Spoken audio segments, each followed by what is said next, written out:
नमस्कार। आज आपण काळ्या चण्याचा मस्त कुरकुरीत पौष्टिक डोसा बनवतोय आणि सोबतच दह्याची चटणी सुद्धा बनवणार आहे। चला तर मग व्हिडिओला सुरुवात करूयात। तर इथे मी 1 वाटी चणे रात्रभर पाण्यात भिजत ठेवले होते। चणे चांगले मुरलेले आहे। आता यातलं हे सगळं पाणी काढून घ्यायचं आणि चणे मिक्सरच्या भांड्यामध्ये काढून घ्यायचे। जर तुमच्याकडे आणखी जास्त वेळ असेल तर चण्याला थोडे अंकुर येईपर्यंत चणे भिजत ठेवा, म्हणजे मग डोसे आणखी हेल्दी होणार। आता 3 ते 4 हिरव्या मिरच्या घालायच्या। तुम्हाला तिखट किती हवं त्यानुसार मिरची घाला। 1 इंच अद्रक घालायचं, 10-12 कढीपत्त्याची पानं, 7-8 लसणाच्या पाकळ्या, 1 चमचा जिरं आणि चवीनुसार मीठ घालायचं। त्यानंतर डोसाला छान बाइंडिंग येण्यासाठी यात अर्धी वाटी रवा घालायचा आणि अर्धी वाटी दही। दह्यामुळे बॅटर छान फर्मेंट होते, डोसाला छान आंबट टेस्ट येते। थोडी कोथिंबीर घालायची आणि 1 ते 1.5 वाटी पाणी घालून हे मिक्सरमधून अगदी बारीक वाटून घ्यायचं। बघा अशा प्रकारे मी हे मिक्सरमधून वाटून घेतलं आहे। हे असं थोडं घट्टच ठेवायचं, खूप पातळ करायचं नाही। आता हे बॅटर एका मोठ्या भांड्यामध्ये काढून घ्यायचं। मिक्सरच्या भांड्यामध्ये थोडं पाणी घालून हे सुद्धा यामध्ये घालायचं। हे एकदा चमच्याने व्यवस्थित मिक्स करून घ्या। आता यावर झाकण ठेवायचं आणि 20 मिनिटं बॅटर मुरू द्यायचं। तोपर्यंत आपण डोस्यासोबत खाण्यासाठी दह्याची छान चटणी बनवून घेऊया।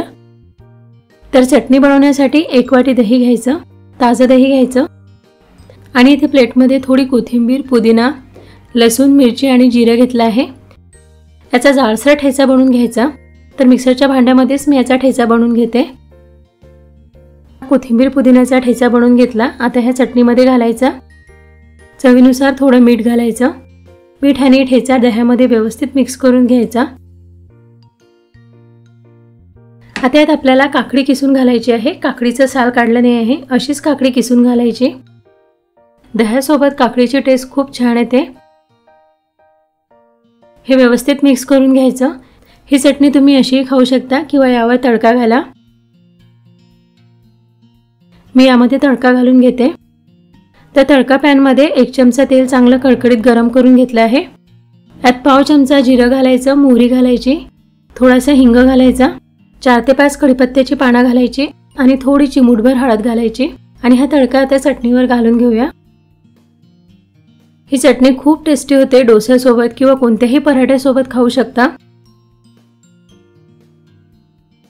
तर चटणी तयार झाली। इकडे बॅटर भिजत ठेवून सुद्धा 20 मिनिटं झाले आहे। हे एकदा चमच्याने मिक्स करून घ्यायचं। हे थोडं घट्ट आलं तर यात तुम्ही 2-3 चमचे पाणी घालू शकता। आता आपण याचे लगेच डोसे बनवून घेऊयात। त्यासाठी इथे गॅसवर मी तवा गरम करायला ठेवला आहे। तव्याला आधी व्यवस्थित तेल लावून घ्यायचे आणि तवा गरम झाला की यावर पाणी शिंपडायचं आणि तवा कपड्याने पुसून घ्यायचा। असं पाणी टाकून कपड्याने पुसून घेतल्यामुळे तव्याचं टेम्परेचर कमी होते आणि मग डोसा पसरवताना तव्याला चिपकत नाही।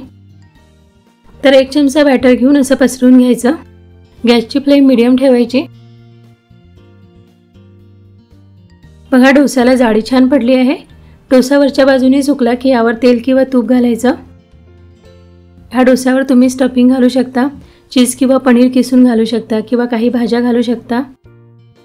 ह्याच बॅटरचं तुम्ही उत्तप्पा सुद्धा बनवू शकता। डोस्याला छान गोल्डन ब्राऊन रंग येईपर्यंत डोसा भाजून घ्यायचा। 2-3 मिनिटं मी डोसा भाजून घेतला। आता काढून घेऊया। बघा खूप सुंदर डोसा तयार झाला आहे। याच प्रकारे सगळे डोसे बनवून घ्यायचे। गरम गरम डोसे तयार आहे, चटणी सुद्धा तयार आहे। ह्या दह्याच्या चटणीसोबत हे डोसे खूप छान लागतात। हे डोसे खूप हेल्दी होतात। सकाळी नाश्त्यासाठी बनवा किंवा एखाद्या दिवशी जेवणासाठी बनवू शकता। मुलांना टिफिनसाठी बनवून द्या। तर इथं मी 1 वाटी रवा घेतला आहे। जाड किंवा बारीक कोणताही रवा घेऊ शकता। आता यात 1 वाटी ताक घालायचं। ताकाऐवजी दही सुद्धा घेऊ शकता। दही घ्यायचं असेल तर अर्धी वाटी दही घ्या आणि अर्धी वाटी पाणी घ्या। ताकाने रवा भिजवून घ्यायचा। तर बघा अशा प्रकारे रवा मी भिजवून घेतला, थोडा घट्ट आहे। आता यावर झाकण ठेवायचं आणि 10 मिनिटं हा रवा मुरू द्यायचा। तोपर्यंत आपण ह्या रेसिपीसाठी छान फोडणी तयार करून घेऊया। त्यासाठी इथे पॅनमध्ये मी 2 चमचे तेल घेत आहे। तेल चांगलं गरम होऊ द्यायचं। तेल गरम झालं की यात अर्धा चमचा जिरं घालायचं, अर्धा चमचा मोहरी आणि 3-4 हिरव्या मिरच्या अशा अगदी बारीक बारीक कट करून घालायच्या। त्यानंतर कढीपत्ता सुद्धा बारीक कट करून घालायचा। 1-2 मिनिटं हे परतून घ्यायचं। फोडणी तयार झाली आहे। हे आता 5-6 मिनिटं थंड होऊ द्यायची। रवा भिजायला ठेवून सुद्धा 10 मिनिटं झाले आहे। रवा भिजला आहे का पाहूया। रवा छान मुरला आहे, नरम झाला, थोडा घट्ट झाला आहे। आता थोडं पाणी घालायचं, तर अर्धी वाटी पाणी घालायचं आधी, नंतर लागेल तर थोडं पाणी घालू शकता। याचं छान बॅटर तयार करून घ्यायचं। घट्टच ठेवायचं, खूप पातळ करायचं नाही।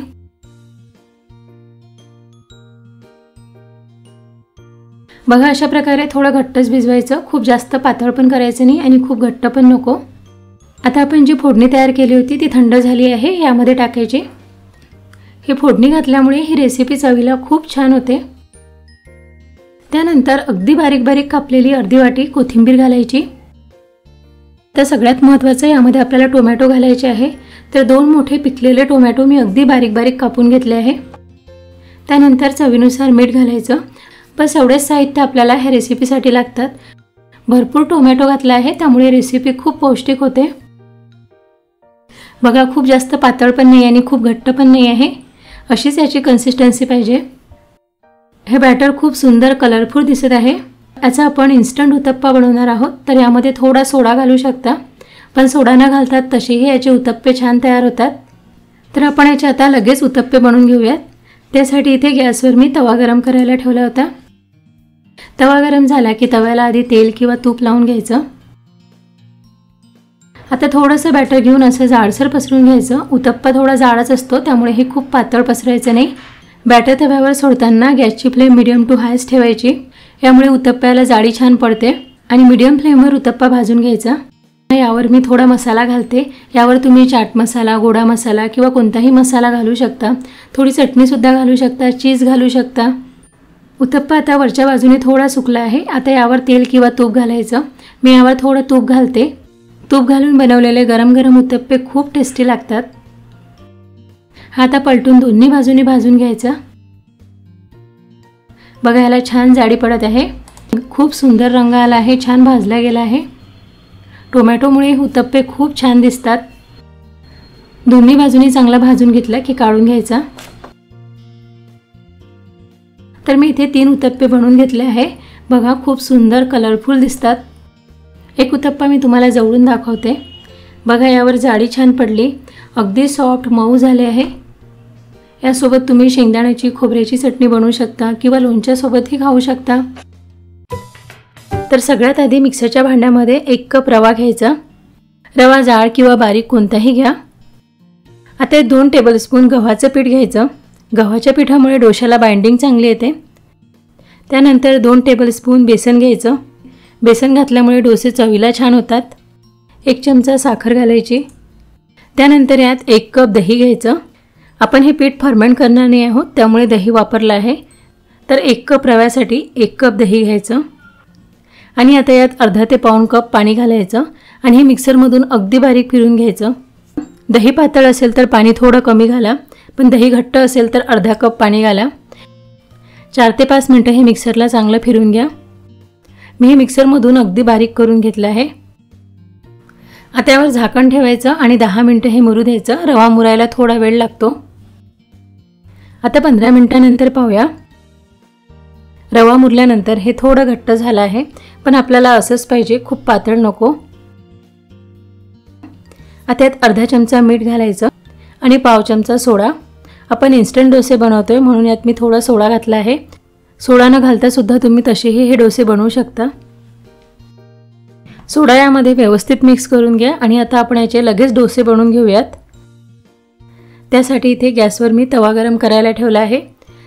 तव्याला आधी व्यवस्थित तेल लावून घ्यायचे आणि तवा चांगला तापू द्यायचा। तवा तापल्यानंतर यावर थोडं पाणी शिंपडायचं आणि असं कापडाने पुसून घ्यायचं। असं केल्यामुळे तव्याचं टेम्परेचर थोडं कमी होते आणि मग डोसा पसरवताना तव्याला चिपकत नाही। आता 1 चमचा बॅटर घेऊन डोसा तव्यावर पसरवून घ्यायचा।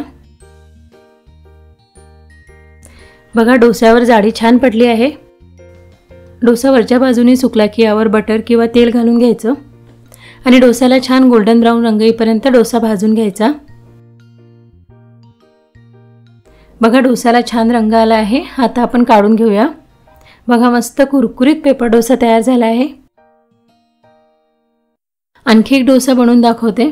प्रत्येक डोसा बनवताना तव्यावर असं थोडं पाणी शिंपडायचं आणि कपड्याने पुसून घ्यायचं, यामुळे तव्याचं टेम्परेचर कमी होते। हे डोसे बनवायला खूप सोपे आहे। मिक्सरच्या भांड्यामध्येच आपण बॅटर तयार केलं आहे आणि झटपट 10-15 मिनिटात हे डोसे बनवले आहे। हे पेपर डोसे बघा मस्त कुरकुरीत झाले आहे। खूप वेळपर्यंत हे असेच कुरकुरीत राहतात, पटकन तयार होतात, बनवायलाही सोपे आहे। डोसेसोबत तुम्ही बटाट्याची भाजी बनवा, चटणीसोबत किंवा सांबारसोबत खाऊ शकता। तर इथे मी 2 बटाट्याचा किस करून घेतला आहे। बटाटे शिलून त्याचे किस करून 2-3 पाण्याने स्वच्छ धुवून घेतला आणि 1 वाटी तांदूळ 2 तास भिजत ठेवले होते। जर तुमच्याकडे वेळ कमी असेल तर गरम पाण्यामध्ये 1 तास तांदूळ भिजत ठेवा किंवा रात्री सुद्धा तांदूळ भिजत घालून सकाळी नाश्ता बनवू शकता। तांदूळ तुम्ही कोणतेही घेऊ शकता, मी हे कंट्रोलचे तांदूळ घेतले आहे। आता मिक्सरच्या भांड्यामध्ये आपल्याला तांदूळ वाटून घ्यायचे आहे, तर यातलं मी सगळं पाणी काढून घेतलं। आता यात 2-3 हिरव्या मिरच्या घालायच्या, 2 चमचे दही घालायचं, यामुळे रेसिपीला आंबट टेस्ट छान येते। आणि थोडंसं पाणी घालून हे मिक्सरमधून अगदी बारीक वाटून घ्यायचं। 3-4 मिनिटं हे मिक्सरला फिरून घ्यायचं, याची अगदी स्मूथ पेस्ट करायची। तांदूळ अगदी बारीक वाटून घेतले, ह्या बाउलमध्ये काढून घेऊया। आता यात हा बटाट्याचा किस घालायचा, हा पूर्ण असा पिळून घालायचा, यात पाणी राहायला नको। बटाट्याचा किस आपण आधी पाण्यात ठेवला होता, त्यामुळे तो काळा पडत नाही। तर पूर्ण बटाट्याचा किस मी यामध्ये घालून घेतला। आता यात अर्धा चमचा अद्रक लसूणची पेस्ट घालायची, चवीनुसार मीठ घालायचं, थोडासा कढीपत्ता बारीक कापून घालायचा, कोथिंबीर सुद्धा बारीक कापून घालायची। आता हे सगळं व्यवस्थित मिक्स करून घ्यायचं। आणि इन्स्टंट डोसे बनवतोय म्हणून यात मी थोडा सोडा घालते। सोडा घालणे ऑप्शनल आहे, सोडा न घालताही तुम्ही याचे डोसे बनवू शकता। याला तुम्ही उत्तप्पा किंवा डोसा म्हणू शकता। याचा आपण उत्तप्पा बनवणार आहोत। मी फक्त बटाट्याचा उत्तप्पा बनवते म्हणून बटाट्याचा किस घातला आहे। यामध्ये तुम्ही कांदा, टोमॅटो किंवा आणखी भाज्या घालू शकता, पण आज आपण बटाट्याचा उत्तप्पा बनवतोय। तर इथे गॅसवर मी तवा गरम करायला ठेवला होता। तवा गरम झाला की याला तेल किंवा तूप लावून घ्यायचे आणि 1 चमचा बॅटर घेऊन असं तव्यावर पसरून घ्यायचं। बॅटर तव्यावर सोडताना गॅसची फ्लेम मीडियम टू हायच ठेवायची, यामुळे उत्तप्प्याला जाळी छान पडते। आणि मीडियम फ्लेमवर उत्तप्पा भाजून घ्यायचा। बघा यावर छान होल्स पडत आहे। उत्तप्पा आता वरच्या बाजूने थोडा सुकला आहे। आता यावर तेल किंवा तूप घालायचं, मी यावर थोडं तूप घालते। तूप घालून बनवलेले गरम गरम उत्तप्पे खूप टेस्टी लागतात। हा आता पलटून दोन्ही बाजूने भाजून घ्यायचा। हा छान भाजला गेला आहे। आता आपण प्लेटमध्ये काढून घेऊया। खूप सुंदर रंग आला आहे, छान भाजला गेला आहे। तर इथे मी 2 डोसे बनवून घेतले। याला तुम्ही डोसा किंवा उत्तप्पाही म्हणू शकता। बघा अगदी सॉफ्ट झाले आहे। यासोबत तुम्ही शेंगदाण्याची खोबऱ्याची चटणी बनवा किंवा नुसतं लोणच्यासोबतही खाऊ शकता। एखाद्या दिवशी नाश्त्यासाठी किंवा रात्रीच्या हलक्या जेवणासाठी हे डोसे बनवून बघा, पटकन तयार होतात, खूप टेस्टी होतात। तर इथे मी 2 टोमॅटोच्या मोठ्या मोठ्या फोडी कापून घेतल्या आहे। हे मिक्सरच्या भांड्यामध्ये घ्यायच्या। यातच 2 ते 3 हिरव्या मिरच्या घ्यायच्या, थोडंसं अद्रक, 10 ते 12 कढीपत्त्याची पानं, 4-5 लसणाच्या पाकळ्या घ्यायच्या आणि 1 चमचा जिरं घ्यायचं। आता यात पाणी न घालता हे असंच मिक्सरला वाटून घ्यायचं। याची जाडसर पेस्ट करायची। बघा अशा प्रकारे। आता यात अर्धी वाटी भिजवलेले पोहे घालायचे, अर्धी वाटी रवा आणि 1 वाटी ज्वारीचे पीठ घालायचं, अर्धा चमचा हळद घालायची, चवीनुसार मीठ आणि आता यात पाणी घालून याचं बॅटर तयार करायचं। 1 ते 1.5 वाटी पाणी घाला। आता हे सगळं मिक्सरला वाटून घ्यायचं, याचं बॅटर तयार करायचं। बघा अशा प्रकारे थोडं घट्टच बॅटर केलं। आता हे एका मोठ्या भांड्यामध्ये काढून घ्यायचं आणि यात भरपूर कोथिंबीर घालायची। कोथिंबीरमुळे धिरडे चवीला खूप छान लागतात। कोथिंबीर यात मिक्स करून घ्यायची आणि आता यात मी टोमॅटोचे छोटे छोटे फोडी कट करून घालते, यामुळे धिरडे छान दिसणार।